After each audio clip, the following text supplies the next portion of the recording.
Hello दोस्तों, नमस्कार। आज हम मेंसुरेशन से संबंधित त्रिभुज के बारे में बताने जा रहे हैं।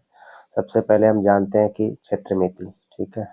मेंसुरेशन क्षेत्रमिति, क्षेत्रमिति क्या होता है? किसी स्थान या जगह जिसका क्या होता है, मापना होता है, एरिया मापना होता है। चाहे लंबाई चौड़ाई दिया हुआ रहेगा, एरिया।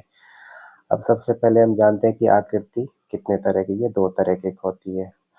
द्विदिशात्मक, जिसमें दो दिशाएं होगी, एक लंबाई एक चौड़ाई, तीन दिशा होगी। 3D इसको बोलते हैं, इसमें तीन लंबाई चौड़ाई के साथ साथ ऊंचाई। अब 2D किस तरह का होता है? 2D में होता है सपाट, होता है, केवल दो आयाम होता है, एक लंबाई होगी एक चौड़ाई होगी, ठीक है। अब जैसे त्रिभुज हो गया, ठीक है, जो हम लोग देख रहे हैं, ये त्रिभुज है, चतुर्भुज, बहुभुज, इसमें दो आयाम होते हैं। अब त्रिभुज का निर्माण क्या होता है? त्रिभुज का निर्माण हम देख रहे हैं कि हमने ABC एक ट्राइंगल बनाया, ठीक है।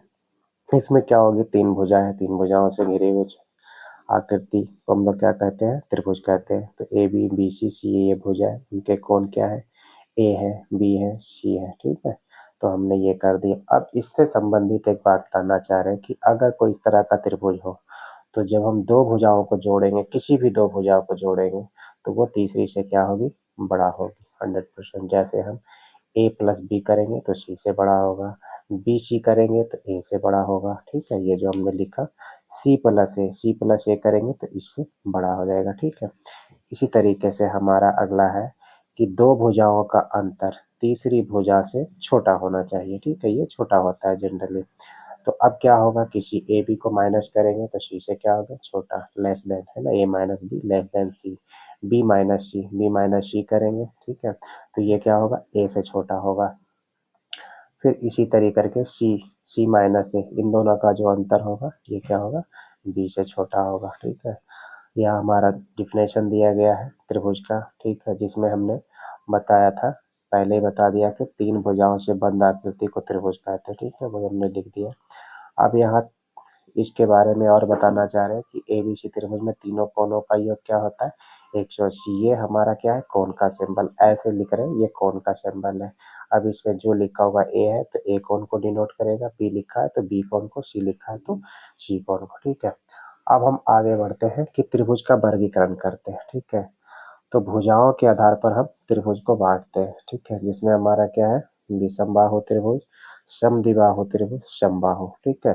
तो ऐसे इसके नाम से ही स्पष्ट है, विषमबाहु तीनों भुजाएं अलग अलग होगी, समद्विबाहु में दो भुजाएं बराबर होगी, और समबाहु त्रिभुज में क्या होगी? तीनों भुजाएं बराबर,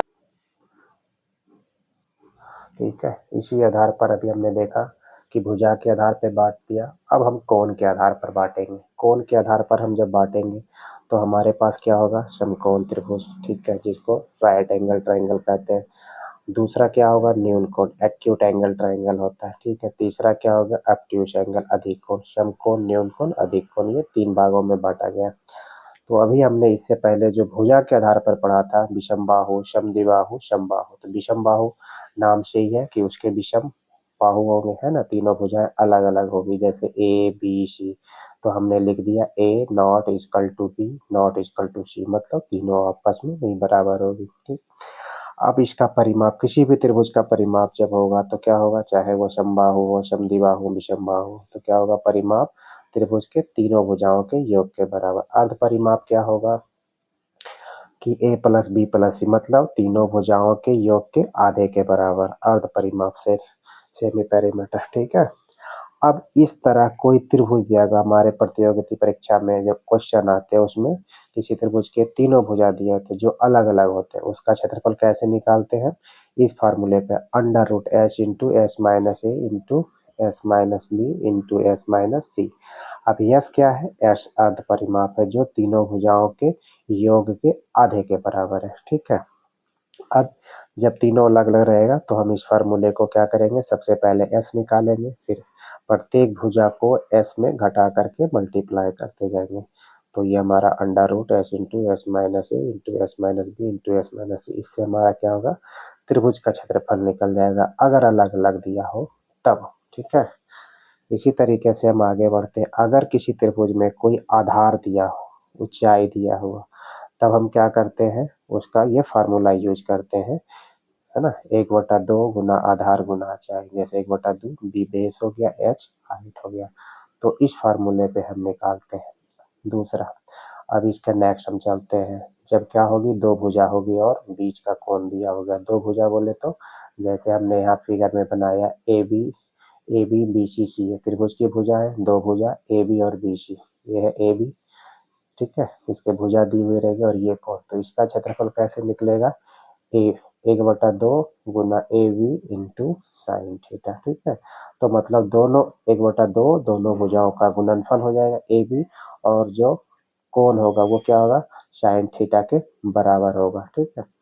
अब इसी तरीके से है कि जब एक भुजा होगी और तीन कोण होंगे, ठीक है, तब दिए होंगे, तब क्षेत्रफल क्या होगा, हाफ इंटू ए स्क्वायर, जो भुजा दी हुई है उसकी स्क्वायर हो जाएगा, ठीक है। और sign beta into sine alpha, जैसे ये बी सी एक त्रिभुज दिया हुआ था, हमने ये कोण अल्फा, ये बीटा, ये गामा माना, इसके सामने की भुजा ये है, ठीक है, हमने छोटी ये लिखा। तो यहाँ से हमारा क्या है, उसका ए स्क्वायर इंटू साइन बीटा, ठीक है, जो नीचे वाले हो गए साइन बीटा साइन गामा, और ये बटा में क्या आ जाएगी, साइन अल्फा के बराबर होगा।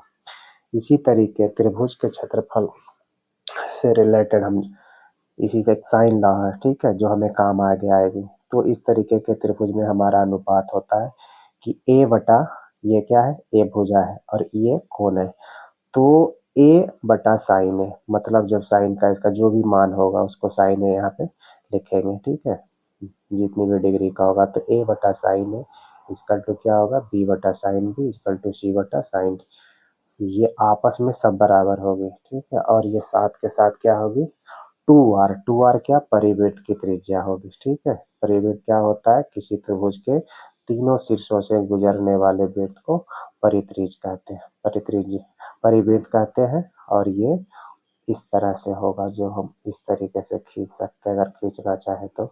और यहाँ क्या होगा, सेंटर होगा और ये दूरी आपस में बराबर होगी, ठीक है। तो इस तरीके से, तो उसके बाद साथ ही ए बटा साइन ए बराबर बी बटा साइन बी बराबर सी, मतलब ए के नीचे साइन ए, इसी का कोण होगा, बी के क्या होगा, बी बटा साइन बी, ये एंगल है और यहाँ भुजा है, ये ध्यान रखिएगा, सी यहाँ भुजा है और सी यहाँ एंगल है डिग्री में। तो ये क्या होगा, के कांस्टेंट होगा, कोई नियतांक के तीनों का अनुपात आपस में बराबर होगा और वो फिक्स होगा, ठीक है। हमारा दूसरा फार्मूला है कोसाइन लॉ। कोसाइन लॉ में क्या होता है, जैसे ए बी सी एक त्रिभुज है, इसके सामने की भुजा ए, बी के सामने की भुजा बी, सी के सामने की भुजा सी, ठीक है। तो ये हमारा क्या होगा, कॉस ए इक्वल टू क्या होगा, बी प्लस सी का स्क्वायर, मतलब इन दोनों भुजाओं के वर्ग के योग में क्या करेंगे, सामने वाले की भुजा के वर्ग को घटा देंगे, तो बी स्क्वायर प्लस सी स्क्वायर माइनस ए स्क्वायर बटा क्या होगा, टू बी सी, इन दोनों का गुना हो जाएगा। और इसी से हमारा फार्मूला निकल जाएगा, ए एक तरफ रखेंगे, बी प्लस सी स्क्वायर माइनस ये दोनों गुना होकर इधर घट जाएगा, माइनस टू बी सी, ठीक है। उसके बाद फिर इसी तरीके से cos b इक्वल टू क्या होगा, ए प्लस सी स्क्वायर माइनस बी स्क्वायर बटा टू ए सी, इन दोनों का गुना, फिर इसी से हम b एक तरफ रख लेंगे और ये प्लस सी स्क्वायर माइनस ये क्या होगा, घट जाएगा, माइनस टू ए सी इंटू कॉस बी, फिर कॉस सी इक्वल टू क्या होगा, ए स्क्वायर प्लस बी स्क्वायर, मतलब ये भुजाओं के स्क्वायर है, वर्ग है, ठीक है, माइनस सी स्क्वायर बटा टू ए बी, इन दोनों का नीचे, ठीक है। फिर इसी से निकला C square equal to A square plus B square minus two A B cos C, ठीक है। अब यहाँ से कहा गया है, अब दूसरा आगे चलते हैं कि अंतर्वृत्त की त्रिज्या, जैसे कोई एक त्रिभुज है ए बी सी, ठीक है, इसके अंदर जो खींचा गया वृत्त होगा वो क्या कहलाएगा, अंतर्वृत्त, इसकी जो त्रिज्या होगी, ठीक है, ठीक है, तो ये क्या कहलाएगी, अंतर्वृत्त की त्रिज्या। तो ये कैसे निकलेगा, तो इसका फार्मूला होगा, रेडियस इक्वल टू क्या होगा, त्रिभुज का क्षेत्रफल बटा अर्ध परिमाप, मतलब त्रिभुज के क्षेत्रफल में, ठीक है, उसके अर्ध परिमाप से भाग देंगे तो हमें ये निकल जाएगा। फिर इसी तरीके से बाह्य वृत्त की त्रिज्या क्या होगी, ये जो त्रिभुज है इसके बाहर जो तीनों कोनों से जो टच कर रही है शीर्षों से, ये क्या कहलाती है, परिवृत्त कहलाती है। इसकी त्रिज्या क्या होगी, यहाँ से ये और ये, ठीक है, यहाँ से ये बराबर होगी, तो उसका जो आर होगा ये कैपिटल आर से हमने लिखा, तीनों भुजाओं का गुणनफल होगा ए बी सी, ठीक है, जो भी रहेगा, ठीक है, तीनों भुजाओं का गुणनफल बटा 4 इंटू त्रिभुज का क्षेत्रफल, ठीक है। तो इसी तरीके से हमारा आगे है समबाहु त्रिभुज। ध्यान रखिएगा कि ये अंतर्वृत्त क्या होता है, त्रिभुज के भुजा अंदर से तीनों भुजाओं को स्पर्श करता है, और परिवृत्त क्या होता है, शीर्षों से गुजरता है टच होकर के। ये थोड़ा हमारा पेंसिल से आगे पीछे हुआ, बट ये बिल्कुल क्रॉस गुजरेगा, ठीक है। समबाहु त्रिभुज, समद्विबाहु त्रिभुज, समद्विबाहु त्रिभुज में क्या होता है, दो भुजा बराबर होती है, जैसे ए बी ए सी बराबर होगी तो हमने ए ले लिया। तो इसका अगर परिमाप निकालना हो तो ए दो बार जुड़ेगा, ठीक है, और ये हमारा बी है तो ये बी लिख दिए। तो इस तरीके से 2a + ba हो जाएगा। अब हीरो के फार्मूला जो हमने देखा उसमें क्या होगा, दो बार s माइनस क्योंकि भुजाएं सेम है तो ये दोनों कॉमन होकर के निकल जाएगी, तो हमने s - a बाहर कर दिया, अंडर रूट क्या होगा s into s minus B, ठीक है। तो ए यहाँ पे क्या है, c बराबर भुजा, इसके लिए हमने ऐसे लिख दिया। या फिर त्रिभुज का क्षेत्रफल क्या होगा, 1/2 ए स्क्वायर, जो हमने इससे पहले पढ़ा था कि एक त्रिभुज का क्षेत्रफल क्या होता है, अगर दो भुजाएं दी गई और बीच का कोण हो तो A B into sine theta, ठीक है। तो यहाँ पर क्या है, भुजाएं सेम है तो ए है तो ए स्क्वायर हो गया, ये हमने पहले पढ़ा था।